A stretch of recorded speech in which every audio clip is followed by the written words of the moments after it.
ये बताएं कि आपने सिरप क्यों नहीं पीना? गंदे तो नहीं है,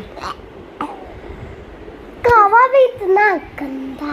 तो गला तो फिर ही ठीक होगा ना आपका जब आप सिरप पियोगे। दर्द हो देखो रहा कितनी ज्यादा काफी आ रही है, हैं?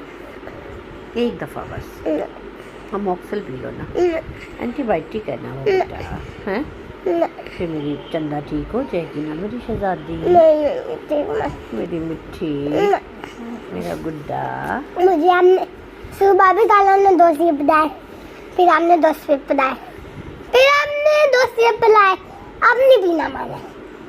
मैं फिर भी ठीक नहीं हुई। 2 4 5 6 दिन देखा देखा कितनी खांसी आ रही है आपको। खांसी का सीजन निकला। खांसी का पिला दूं? कोई कल पर